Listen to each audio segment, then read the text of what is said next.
예, 오늘은 여호와의 말씀을 마음에 두는 사람이라는 제목으로 함께 은혜를 나누고자 합니다. 우리가 살면서 사실 들어야 할 말을 귀담아 듣는다라는 거, 그 인생에서 굉장히 중요한 일인 것 같습니다. 나이가 들수록 더욱더 그것을 많이 좀 깨닫는데요. 사실 제가 대학에서 경제학을 전공했습니다. 근데 저는 개인적으로 실용적인 것을 좋아하는데 이 경제학을 공부할 때는 이게 별로 실용적이지 않다는 생각이 들어서 공부가 솔직히 재밌지는 않았습니다. 사실 열심히는 했습니다. 그런데 재밌게 안 하다 보니까 조금 아쉬운 게 뭐냐면 그게 큰 내 실력이 되지 않았다라는 겁니다. 사실 기본적으로 경제학 공부를 해보면요, 맨날 그래프 분석해야 되고요, 수학을 또 굉장히 많이 사용합니다. 근데 이거 공부하다 보면 무슨 생각이 저절로 드냐면, 이게 사는데 무슨 도움이 되지? 이게 의구심이 참 듭니다. 그런데 제가 여러분 나중에 알게 되었습니다. 큰 욕심 없이 사는 분들한테는 경제학이 별로 도움이 되지 않습니다. 그러나 나름 인생의 큰 목표를 가진 분한테는요, 이 경제학을 안다라는 것은 성공을 위해서 꼭 필요한 지식이다라는 것이 나이를 드니까 깨닫게 되더라고요. 사실 기본적으로 여러분, 경제학이라는 것은 앞으로의 경기가 어떻게 될지를 예측을 합니다. 여러분, 미래를 안다라는 거 그게 얼마나 어려운 일입니까? 하지만 그 어려운 걸 조금이라도 남보다 더 알 수 있다면요, 그건 굉장히 큰 기회가 될 것입니다. 성공하는 기업과 실패하는 기업의 차이도요, 누가 미래를 더 정확히 예측하느냐에 달려있다고 해도 과언이 아닙니다. 경기가 좋아질지 나빠질지에 따라서 기업들이 어떻게 준비하느냐, 이건 생존이 달린 아주 중요한 문제입니다. 여러분, 경기가 좋아지는데 투자를 미리 하지 못한 기업은 큰 이익을 얻지 못해서 경쟁에서 도태될 수 있습니다. 반면에 경기가 나빠지는데 투자를 했다면 역시 그 기업은요, 그 비용을 회수하지 못해서 어려움에 빠질 것입니다. 그래서 경기가 어떻게 변화할 것인가를 미리 측정하기 위해서 과거, 현재, 미래의 경제 여건을 감안하여서 경험적 또는 이론적 방법을 적용하여서 추정하는 경기 예측을 기업은 굉장히 중요시 여깁니다. 경기 예측을 분석하는 온갖 자료가 많습니다. 근데 여러분, 보통 사람은 그게 무슨 말인지 이해하기가 쉽지 않습니다. 저도 이제 하도 공부한 지 오래돼서 잘 이해가 안 됩니다. 하지만 여러분, 그런 거 모른다고 해서 세상 돌아가는 거 모르는 거 아닙니다. 경험을 바탕으로요, 세상 돌아가는데 조금 더 관심을 둔 분들은요, 이 복잡한 경기 예측 지표가 아니어도요, 나름 앞으로의 경기를 예상할 수가 있습니다. 흔히 그걸 뭐라고 하냐면 길거리 경기 예측 지표라고 하는데요, 이건 여러분도 충분히 이해하실 수 있을 겁니다. 여러분, 쓰레기 배출량으로도요, 경기를 예측할 수 있다고 합니다. 상식적으로 생각해 보시죠. 쓰레기 배출량이 는다라는 건요, 경기가 좋아진다는 징후이고요, 반대는 경기가 나빠진다는 징후입니다. 그리고 한국에서는요, 소주와 맥주의 판매량을 길거리 예측의 한 지표로도 사용한다고 합니다. 그러니까 경험적으로 보면 경기가 좋으면 맥주의 판매량이 늘고요, 경기가 나쁘면 소주의 판매량이 는다고 합니다. 그런데 이 지표가 이제는 옛날 이야기가 됐다 합니다. 왜냐하면 요즘은 한국은요, 소주와 맥주를 섞어서 먹는 소맥이 인기라서 둘 다 판매량이 올라간답니다. 술을 너무 많이 마신다면 요즘 한국이 사실 걱정될 정도로 드라마나 노래나 보면 술 먹는 걸 너무 이렇게 즐긴다는 식으로 표현하다 보니까 요즘 그 술 먹는 사람이 너무 많아졌고, 특히 20대에 알코올 중독 환자들이 그렇게 많이 증가했다고 합니다. 어쨌든 이 외에도요, 여러분, 병원의 어느 과를 사람들이 많이 찾느냐를 보면요, 경기를 예측할 수 있다고 합니다. 경기가 호황일 때는 어느 과가 환자가 늘 것 같으십니까? 예상되시죠? 성형외과의 환자가 는답니다. 근데 경기가 불황일 때는요, 신경정신과의 환자가 는다고 합니다. 그리고 이 불황일수록요, 달콤한 음식이 잘 팔린다는 것은 식품업계의 대표적인 속설 가운데 하나라고 합니다. 그리고 여성의 치마 길이를 보면 경기가 보인다는 말은요, 1929년 대공황 시절 때 등장을 했는데, 이게 지금은 경제학 교과서에도 실릴 정도의 내용이 되어버렸습니다. 그러니까 의료업계에서는 흔히요, 경기가 어려울 때일수록 여성들이 초라해 보이지 않기 위해서 화사한 색상과 튀는 디자인을 선호한다는 것이 정설로 받아들여지고 있답니다. 그래서 여러분, 미니스커트가 유행한다고 하면 그건요, 경기가 나빠진다라는 신호라는 겁니다. 여자들의 치마 길이가 짧아질수록 경기가 안 좋아지는 거고요. 치마 길이가 길어지면 경기가 좋아진다라는 겁니다. 그리고 여성의 속옷 판매가 늘면요, 그것도 경기가 나빠진다라는 신호랍니다. 그러니까 경기가 어려워지면 비싼 겉옷 구매를 하기 힘드니까 대신요, 속옷이라도 산다라는 겁니다. 이 경기 예측이라고 한다면 전문가들이나 하는 대단한 일이라고 생각하기 쉽지만 실상은 우리의 일상을 조금만 주의를 기울여 관찰하면요, 누구나 할 수 있는 일입니다. 이 얘기를 왜 설교 시간에 제가 할까요? 여러분, 요즘 제가 뭔가 좀 인생에 눈이 열려지는 느낌입니다. 대학 시절에 때 들었던 수업의 내용이 이제 막 생각이 납니다. 그래서 제가 깜짝 놀랍니다. 왜 이러지? 그러니까 저희 투자론을 배울 때 그 교수님이 몇 가지 얘기를 해주셨는데요. 인생에 몇 번의 기회가 온답니다. 근데 그 기회를 잘 잡는 사람이 돈을 벌 수 있다고 한답니다. 근데 그 당시 저는 정말 의협심이 강해서 나는 돈 버는 일에 목숨 걸지 않을 거야, 이 생각을 해서 그 얘기를 안 했는데, 생각을 귀담아 듣질 않았는데, 요즘 제가 이렇게 지나놓고 보니까 제 인생에도 그 기회가 이때였구나 하는 거 이제 보이더라고요. 그렇다고 또 와서 저한테 언제입니까? 라고 물어보지 마세요. 근데 앞으로 살면서는 조금 지금까지하고는 다른 눈으로 볼 수 있지 않을까 하는 생각이 듭니다. 그래서 제가 요즘 많이 느끼는 게 귀담아 듣는 훈련, 이게 참 중요하구나 하는 생각이 듭니다. 예수님께서 이런 말씀을 종종 하셨습니다. 그들이 보아도 보지 못하며 들어도 듣지 못하며 깨닫지 못함이니라. 예수님은 비유의 말씀을 많이 하셨습니다. 여러분, 비유라는 것은요, 우리로 하여금 생각을 많이 하게 만듭니다. 예수님께서 비유로 말씀하셨다는 건요, 이유는 하나입니다. 듣는 사람들로 하여금 좀 생각을 하게 만들려는 의도라는 겁니다. 생각보다 우리가 생각하지 않고 삽니다. 그러니까 보세요, 지금 내가 무슨 생각하고 살지? 아무 생각 없이 사는 사람들이 너무나 많습니다. 특히 젊은이들일수록 너 무슨 생각하고 살아? 아무 생각 없는데요. 이렇게 대답하는 친구들이 의외로 많습니다. 여러분, 이솝 우화의 아기돼지 삼형제를 아실 겁니다. 아기돼지 삼형제가 집을 떠나서 각자의 집을 짓습니다. 첫째는 집더미로 대충 집을 짓습니다. 둘째도 나무로 대충 집을 짓습니다. 셋째는 벽돌로 튼튼하게 집을 짓습니다. 어느 날 늑대가 찾아와서 입김으로 첫째의 집을 날려버립니다. 둘째 집으로 피신했지만 역시 늑대가 입김으로 둘째의 집도 날려버립니다.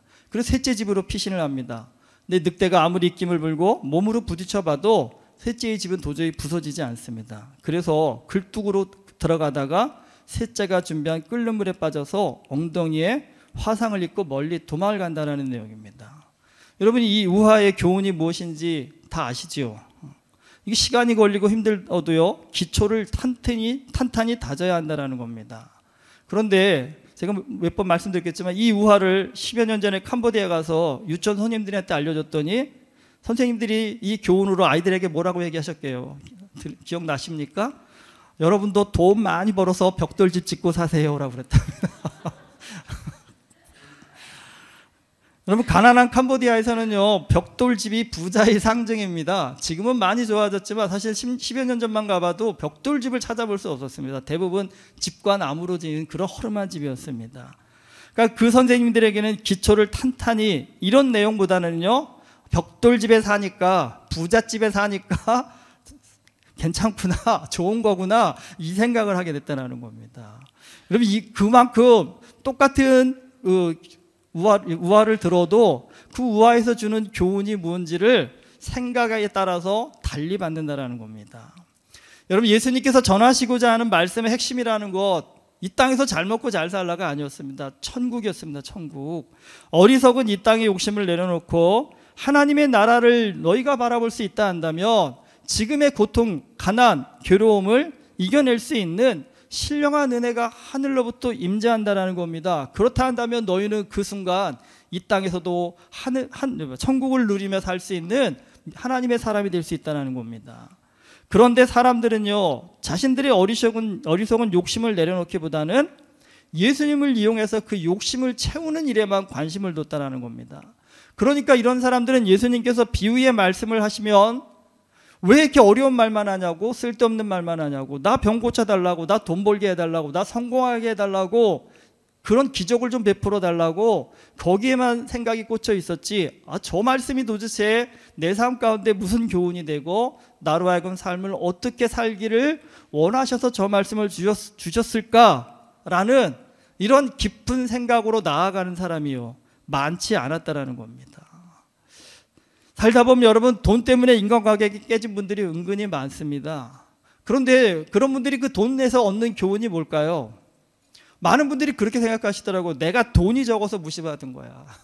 돈이 적어서 인간관계가 깨진 거야. 돈이 더 많았다 한다면 저 사람이 나한테 그렇게 못했을 거야 라고, 그러면서 일을 가시면서 어떻게 하세요? 더 큰 돈을 벌기 위해서 아주 애를 쓰십니다. 여러분, 그 인생 얼마나 불행할까요? 본질을 볼 수 있어야 합니다. 여러분, 그러려면요 하나님의 말씀을 좀 깊이 묵상해야 됩니다. 무엇이 내게 진정한 행복인지를 분별할 수 있는 좀 영적인 안목을 키워야 한다는 겁니다. 대충 듣는 사람, 듣고 싶은 말만 듣는 사람은요 하나님의 말씀을 들어도요 삶이 결코 변화될 수 없습니다. 여러분, 애굽의 5번째 재앙으로 가축이 죽습니다. 그런데 이스라엘의 가축은 하나도 죽지 않습니다. 바로가 사람을 보내갖고요 이걸 직접 확인합니다. 좀 어떤 변화가 있어야 되는데 그래도 바로는 이스라엘 백성을 보내지 않습니다. 그래서 6번째 재앙이 임합니다. 악성 종기가 애굽의 모든 사람과 짐승에게 생깁니다. 얼마나 심하던지요 요술사들도 악성 종기가 생겨서 모세 앞에 서지 못할 정도랍니다. 이 정도라면 또 한번 돌아봐야 되지 않을까요? 그런데도 바로가 여전히 고집을 부리고 이스라엘 백성을 보내지 않습니다. 그래서 7번째 재앙이 임합니다. 애굽 전역에요 엄청난 우박이 내립니다. 맞으면 죽을 정도의 우박입니다. 그런데 이 우박은요 예고 없이 내린 것이 아니라 내일 내릴 것이다라고 미리 예고를 주십니다. 생각이요 조금이라도 있는 사람이라고 한다면 지금까지의 과정을 통해서 교훈을 얻었어야 되지 않을까요? 아니, 지금까지는 그래 우연이라 쳐도 그래도 우박이 내린다고 하면 최소한의 대비를 하는 것이 여러분 생각이 있는 사람이라면 당연한 것이 아닐까요? 근데 바로의 신하들의 반응이 엇갈립니다. 여호와의 말씀을 두려워하는 자들은 그 종들과 가축을 집으로 피하여 드립니다. 하지만 여호와의 말씀을 마음에 두지 아니하는 사람은 그의 종들과 가축을 들에 그대로 둡니다. 여기서 그 표현이 참 우리에게 많은 시사점을 줍니다. 여호와의 말씀을 마음에 두지 아니하였다라는 것, 이게 어떤 의미일까요? 지금 여러분 이 말을 들은 애굽의 신하들이 다른 나라에 있다가 지금 와서 이전까지의 상황을 전혀 몰랐던 것이 아닙니다. 6번째의 재앙까지 직접 경험한 사람들입니다. 그리고 모세와 바로의 이야기를 직접 들은 사람입니다. 그런데도 왜 아무 생각 없는 사람처럼 행동하는 것일까요?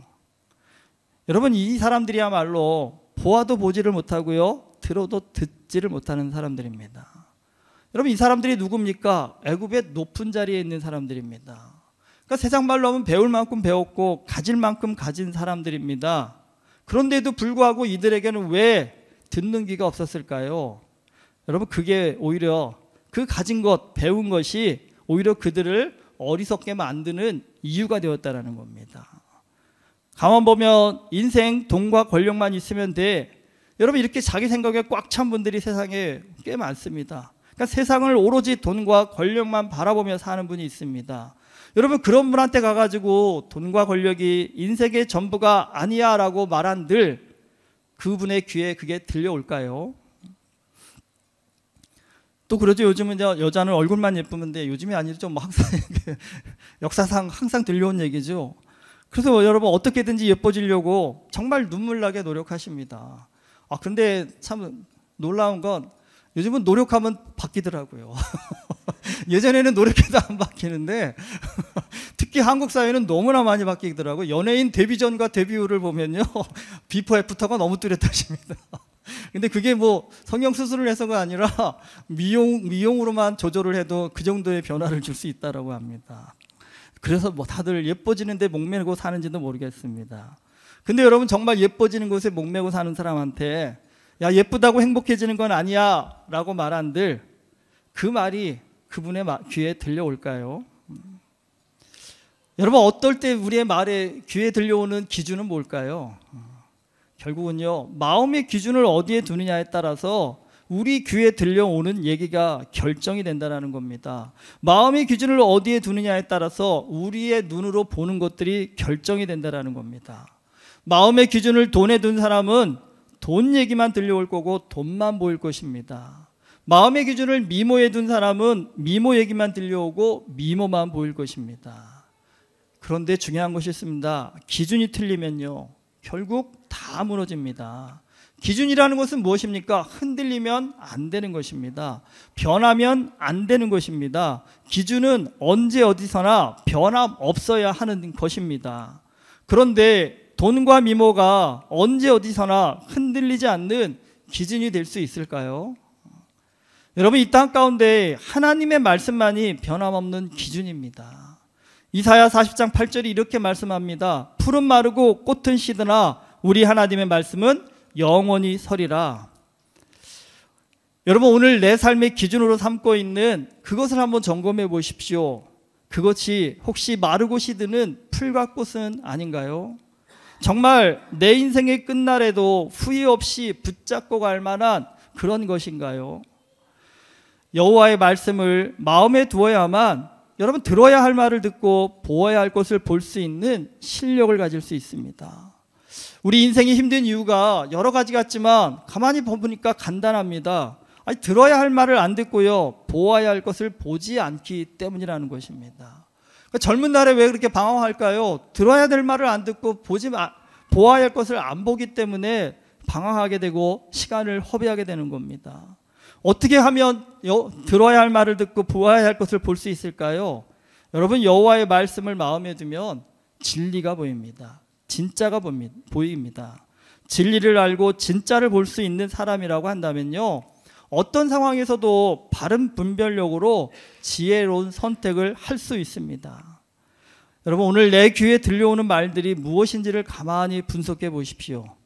내 눈에 보이는 것들이 무엇인지를 가만히 따져 보십시오. 내가 여호와의 말씀을 마음에 둔 사람인지 아닌지가 여러분, 우리 스스로도 구별할 수 있는 증표가 될 것입니다. 오늘 화평 목장하고 자비 목장 특송하시는데 갑자기 옛날 생각나더라고요. 저 어릴 적에 정말 고연배 분들이 교회에서 참 많이 부르시던 찬양이었고, 또 부르시면서 많이 눈물 흘리시던 찬양이더라고요. 저도 오늘 좀 울컥하더라고요. 부모님 생각도 좀 나고 어릴 적 그 상황도 나더라고요. 솔직히 그때는 저분들 왜 자꾸 우시지? 생각이 들었는데 이제 좀 느껴지더라고요. 왜 우셨는지에 대해서요. 오늘 우리 김유옥 집사님도 여러 생각이 들으셨는데 찬양을 끝까지 못 하시는데 아마 어머니 생각도 나고 마음 가운데 많은 생각들이 드셨겠지요. 여러분, 인생이라는 게 그렇더라고요. 젊어서는 나 잘난 맛에 다 할 수 있을 것처럼 살지만 결국은요, 인생의 후반부로 갈수록 하나님을 붙잡는 것 외에는 답이 없습니다. 하나님 외에는 내 삶에 어떤 것도 만족감을 줄 수 없고 기준이 될 수도 없습니다. 여러분, 하나님을 바라볼 때 여러분, 그때 진짜 인생의 길이 펼쳐지기 시작하고 열려지기 시작합니다. 제가 예수 믿고 받은 가장 큰 복 중에 하나를 꼽으라고 한다면 여러분, 사소한 것에 연연하지 않는 그런 삶이 된 것 같습니다. 물론 지금도 인생 살다 보면 때때로는 화도 나고 짜증도 나겠지만 그럼에도 불구하고 그런 순간에 저 자신을 돌아볼 수 있는 좀 영의 능력이 좀 생긴 것 같습니다. 그러니까 세상 사람들이 돈에 눈머서 돈 하지만 저도 돈 벌고 싶은 마음도 있습니다. 하지만 인생을 버려가면서까지 돈 버는 어리석은 자가 되고 싶지는 않습니다. 하나님 나라의 영광과 하나님을 위해서 쓸 수 있는 그런 재물을 위해서라면 한 번쯤은 돈 버는 일에 마음을 쓸 수도 있겠지만 그것 때문에 내 인생을 영혼까지 버려가면서 거기에 투자할 마음은 없습니다. 그리고 사소한 것에 마음 뺏기지 않고 하나님 중심으로 살아가는 믿음의 삶에 대한 도전이 생겼습니다. 여러분, 하나님 안에서 하나님의 말씀을 듣고요, 하나님께서 우리에게 들려주시는 음성, 하나님께서 우리로 하여금 보라고 하는 것에 집중하실 수 있다 한다면 진짜 지금보다도 훨씬 더 능력 있고요, 풍성하고요, 아름다운 인생을 살아가게 되실 줄 믿습니다. 하나님만이 우리 인생의 변함없는 기준이 되십니다.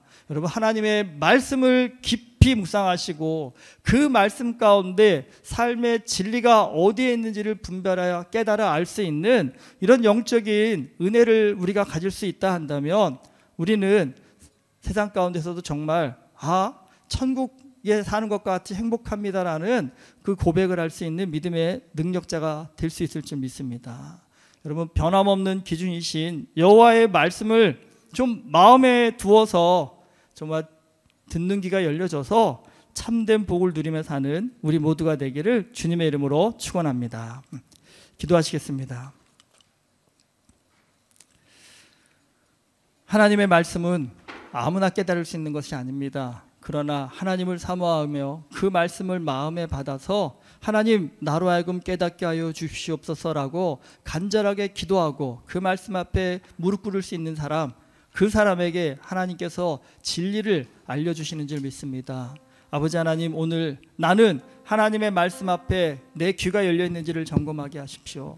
하나님의 말씀 앞에 내 영의 눈이 열려져 있는지를 점검하게 하여 주시옵소서. 그래서 들어야 할 말을 듣고 보아야 할 것을 볼 수 있는 영적인 능력을 가지고 하나님께서 우리에게 이 땅 가운데 주시고자 하는 그 놀라운 축복들을 믿음으로 받아 누리며 살아가는 우리 모두가 되어질 수 있도록 우리에게 성령의 은혜를 허락하여 주시옵소서. 예수 그리스도 이름으로 기도드립니다. 아멘.